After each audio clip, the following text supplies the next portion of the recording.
Hello, everyone. So welcome to this episode. And this episode is special because I have invited a guest. Her name is Susan. She is this very conscious, courageous, and a woman, a person that I've been working with. And we're going to talk about we're going to have a conversation about what it means to be a woman. And here's the reason why I wanted to bring her on and talk about this topic. So if you've been listening to my podcast, I've been talking about conditioning on all levels. We've talked about mental conditioning or mental addictions. I've talked about, the labels and the boxes that we get put in and how to come out of them. And, it's interesting how during this time, all of our old paradigms are shifting. And one of the reasons I think it's shifting because our body is being upgraded at cellular level. We are holding more light. So the more light or the fifth dimensional world that we are shifting into, it just cannot hold any of the paradigms or conditioning that is lower vibration or lower frequency. So that's one of the reasons where you will see all kinds of people speaking up or speaking against or speaking up or finding new level of freedom. So how this topic came about is as Susan is working with me as we were working about a realization and awakening really on her part that how being a woman, how that defined her life choices, how that directed subconsciously her behavior, and how that ended up in the life experiences that she was currently at that time having, and how changing and realizing that and changing some of those paradigms have changed the life experiences. So, I was thinking about, the conditioning. The truth is we are all conditioning. As I mentioned in my prior episodes, we are conditioned about everything. So conditioning is where, there's what's the right, what's the wrong, and what's good and bad. And there's a word or a label around it. And someone in society begins to define what's right, what's wrong, what's good and bad. And then there's a collective thinking around it. So we all somehow subtly conform to that way of thinking and being and never bother to question it. We don't even know that we can question it. We don't even know there's something to question until we begin to awaken. And I think until we begin to notice the discord or the dis-ease in our lives, and we begin to question and look within and realize, wow, so much of my life and my behaviors and how I have been living has been directed by these beliefs or by this conditioning or by this way of thinking. So that's the only way when we go back, untangle, and look at what beliefs or behavior or patterns of behaviors that we have picked up because of a certain belief and how that's impacting our life. So the topic, the last time I talked about many different eclectic issues around conditioning. And today is going to be on what it means to be a woman. And the same can go for what it means to be a man, what it means to be a wife, what it means to be a husband.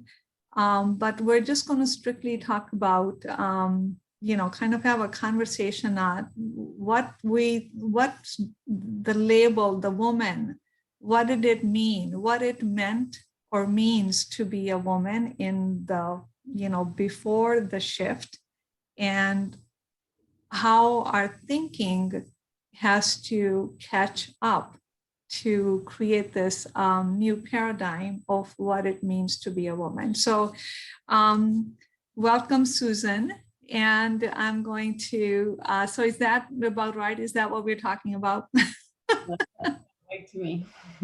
Sounds about right to you. So, tell me, I know that how this came about also is I had this thought that there's no one way to uncondition. There's no one way to build a new paradigm. Like there's no one way to heal. And I thought one of the ways that we can heal is by inspiring a thought in other people, and it's done by sharing stories. So when we share stories, we are willing to share our experiences. We're willing to acknowledge our experiences and what it meant. And most importantly, when we share stories, we find our voice. When one person finds a voice, the other people are encouraged to find their voice. So I hope that this episode will encourage to help you find your voice. So finding your voice does not necessarily mean we have to find the voice in front of a large audience. It just really means acknowledging what it is that you're feeling. So you hear your own voice, you find your own voice, and you can hear and acknowledge what your thought process is. So Susan, I'm going to, figuratively give the mic over to you since I can't really pass it on. So tell me your thoughts around, what it meant for you to be a woman. It meant a variety of things. Whether it was in my work relationships, it meant that to excel in my career, I could do so as long as I performed in the traditional role of a woman. You could do the work, you could work hard, but you couldn't be, I don't want to use the word aggressive, but that's what you were termed if you were strong. It was, they put labels on you as, you were a bitch or whatever if you didn't perform in the vision of what a woman manager should perform in. In personal relationships, it was okay for me to be a strong person outside of my home, but in my home it was you had to be the quiet little meek person, or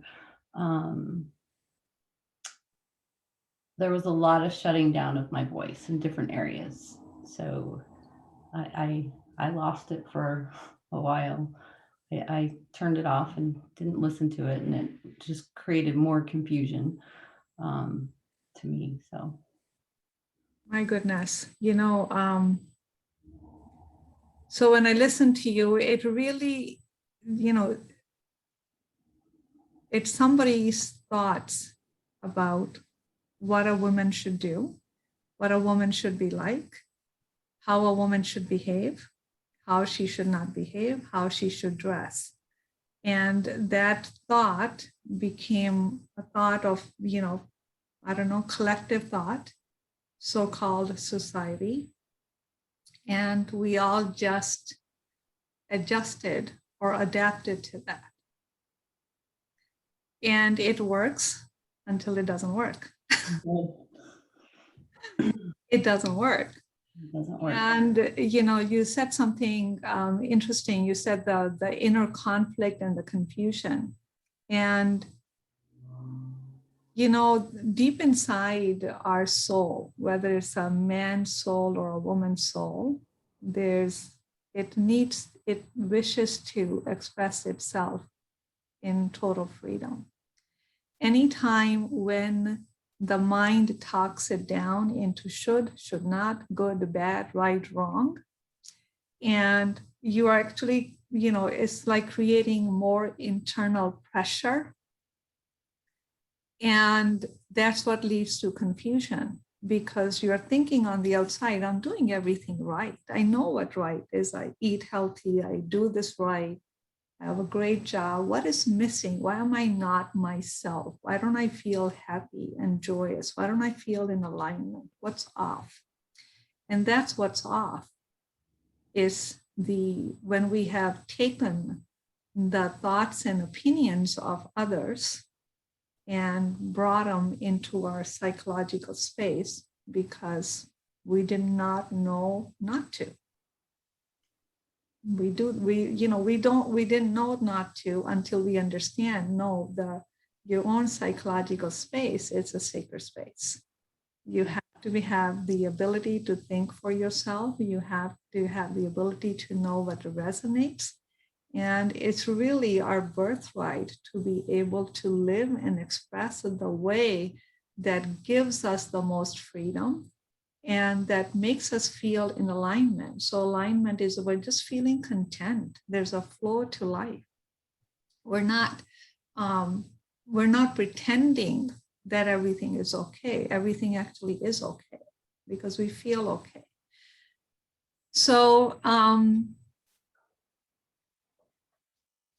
and when we got shackled into,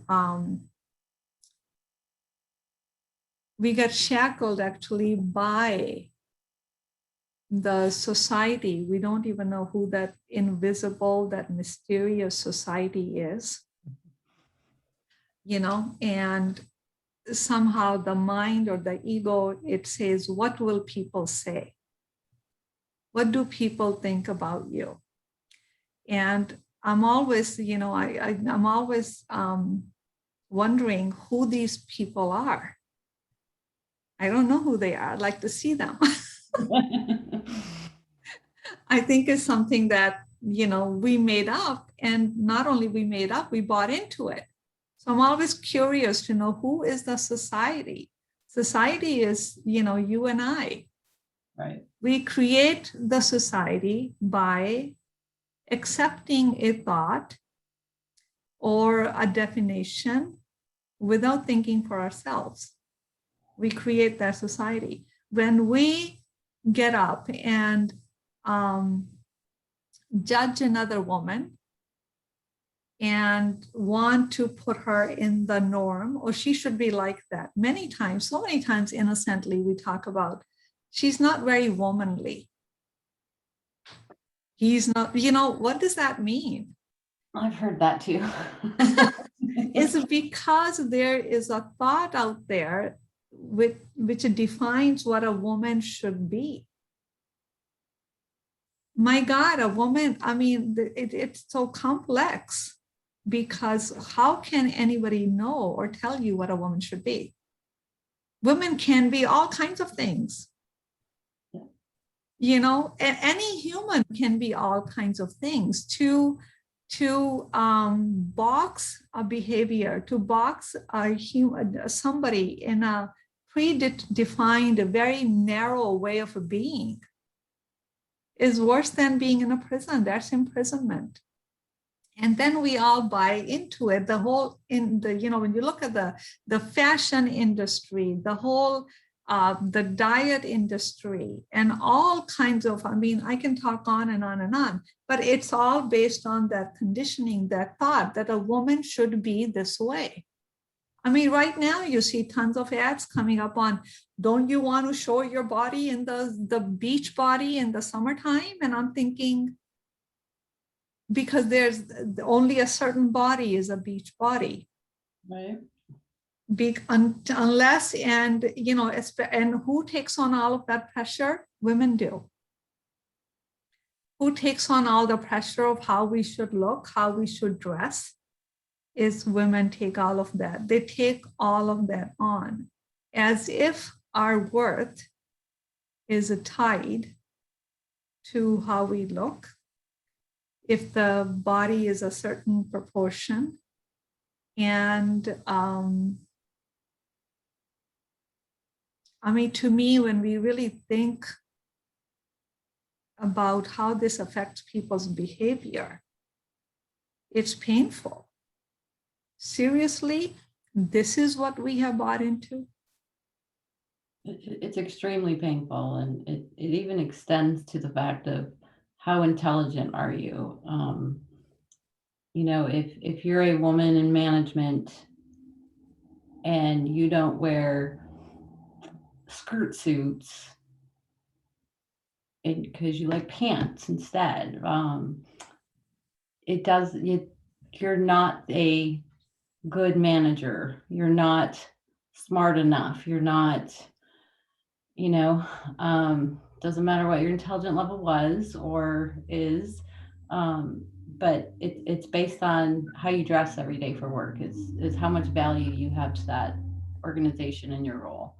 Um, you could dress like a slob and you could still be extremely smart and you could still be extremely people oriented and a great manager, but it wouldn't matter because you were dressed like a slob, you know? Yeah, hopefully we are kind of done with that kind of thinking in the Zoom world. Hopefully. It's become acceptable for us to wear sweats and not dress up, and just because we now can. And I mean, this is so messed up. Yes.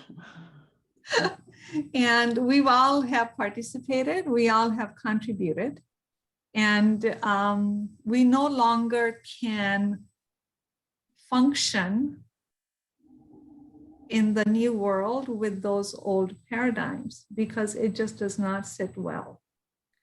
It's come a time where we are ready to speak up and find our voice and be our authentic self.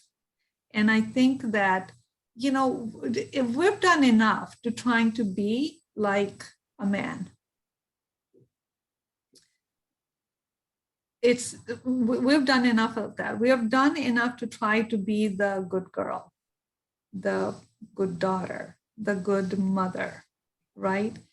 And these definitions, what's good or not, they have to be internally defined. What feels right. And the thing is, inside the body's intelligence is created in such a way that there's a resonance. Resonance is what feels right,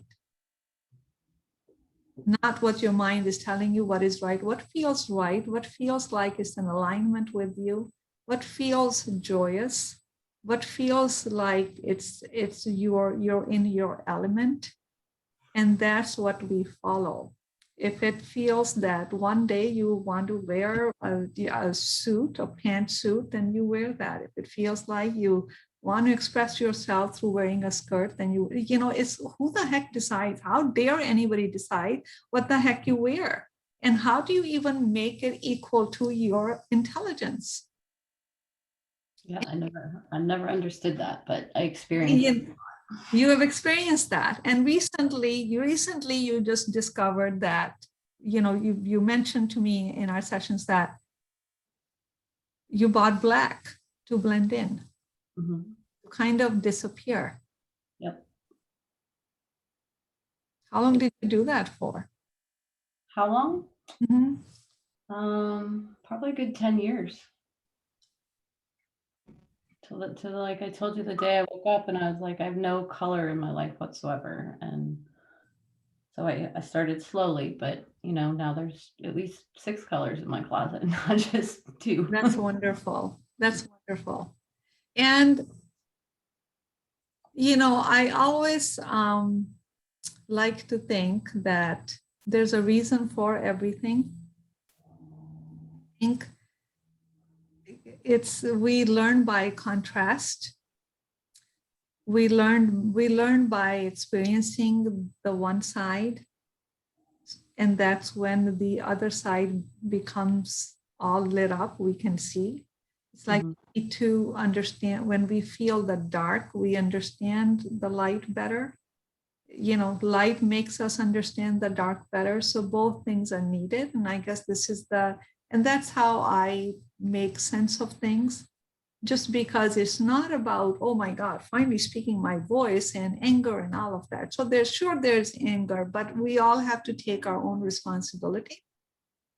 And we only know at a certain time what we know. So everything happens for a reason. And it's because we have lived or tried to fit into the societies. Here's the mysterious society again. The society's definition of what a woman should be. And we try to fit it in. We try to fit into that definition. And we are now at a point, like I'm wondering who told me this? Who designed this? And I can't find the who. I don't know who the society is. So if we individually take our right to be, to dress what resonates with us, then society becomes irrelevant. I just had a client today. She said we've been talking about like abandonment. And in one of our sessions, something must have come up. She said, I took you up on your advice, and I said, it's an energy, got to heal the energy. And we went through the whole process. And I said, when you heal that, you will decide that you're not longer abandoned. You can never be abandoned by love. So she said, I just woke up and I decided I was not going to be abandoned. I decided I was not going to feel abandoned. She goes, miraculously, all the friends, people who I thought had abandoned me, they started calling me. So nobody has to change, because it's not up to us for other people to change. Change happens with one person, and change happens for you. When it changes for you, then the energy, the vibration, it begins to radiate out. When we give ourselves the permission to do, to be that which resonates with our authentic self, we give other people the same permission to do that. So in sharing stories, and sharing stories is we have to be boldly vulnerable, right? Because we don't know what people are going to say, what kind of comments am I going to get. So there comes a point where it just cannot matter. So it's about finding our own voice, and it's about hopefully that encourages other people to find their voice. It's not just against being a woman or being a man or what it means. It's each human being stepping out of the box that they have been trying to play in, and understanding there's a big wide world out there. And the possibilities are endless. And we pick and choose as to what resonates with our soul, what resonates with our highest calling, what inspires us, what puts that smile on our face, what makes us feel that we are flowing with life. There's joy, there's creativity, there's abundance. That world is what we are collectively birthing. And somehow we were made to believe that, you're just here to suffer. You go through the dark night of the soul, you suffer, suffer, suffer because you have sinned. And that's again another mysterious, because I don't remember my sins. I don't know where they are. So it's, that's the time to awaken, when we begin to see that, you started adding colors in your closet. So how's that making you feel? It's good. It's I rarely choose just to wear black. I mean, it's probably in most of my outfits, but I rarely wear just black anymore. Because I feel more lighthearted when I have color on, and it helps me start my day when I put on a pretty color that I like. And that's wonderful. What else has changed in your life just because of that one simple awareness and changing that? I think a lot has gradually over the time. It's like, the puzzle pieces, they start fitting together. One thing triggers another. So it to me um, it was okay to be seen. It was okay to dress however, but then it was okay for me to get up and start teaching classes and helping people that way. And then it was okay for me to apply for bigger jobs and things like that. It was okay for me to go back to school and take courses that I was either interested in or were for my career. Um, like every time I did one, there was, a bigger increase and the belief Mhm. in myself, um, that it was okay to do those things without somebody else telling me I had to, or not having, I didn't have to have their approval on that regards, so because those things made me feel like me. Yeah, that's amazing how a limitation on one thing limited every aspect of your life. Yeah. And that's what I want to point out to the listeners is that we don't think that our behaviors and our actions are driven by some long-held belief about who we are, because it's so subtle, because it's been there since we were little. We don't even know to question that. So we continue to make changes on the level of the behavior, on the level of the our actions, even the level of the thinking. But until we go into the level of our subconscious, tightly held beliefs, all of our actions and behaviors and thinking are going to be short-lived, because that's not what's driving it. So we have to get to the root cause. And we all have beliefs, and many of those beliefs, if not all of them, need to be upgraded, need to be reviewed. They're not meant for life. They serve their purpose. I always think everything has a purpose, even when we have suffered, even when we have not known something, it did serve its purpose. I hold that belief because that's the belief that opens up bigger doors for me. So when we go untangle our life back to our beliefs, we can change one belief. Like she changed the colors in her wardrobe, and all of a sudden all the can't disappeared. There's so many limitations that one belief had placed in so many different areas of her life, that all of those areas expanded because of updating that belief, or letting go of that belief and putting a new belief in it that expands you. And so um, it's really, up to us when life isn't working in any area of life, and we have to decide what area of my life that I'm not happy, where there is suffering, where there is pain. Why do I continue to do the same old, same old, same old? And even when I know to do the right thing, I can't do the right thing. Even when I know to eat better or do this, because there's a belief. So that's, when we talk about, even affirmations, it's a way to get put inside, put in the psyche, a new belief by keep saying it, keep saying it, keep saying it until you begin to believe it. So when you believe that you can dress the way you want to dress, one simple thing, it'll lead to a way of being which, oh, I can go study this. I can go apply for this job. I can create this. I can write a book. So it's that I can do attitude, because you have replaced the old belief which says, no, you are a woman.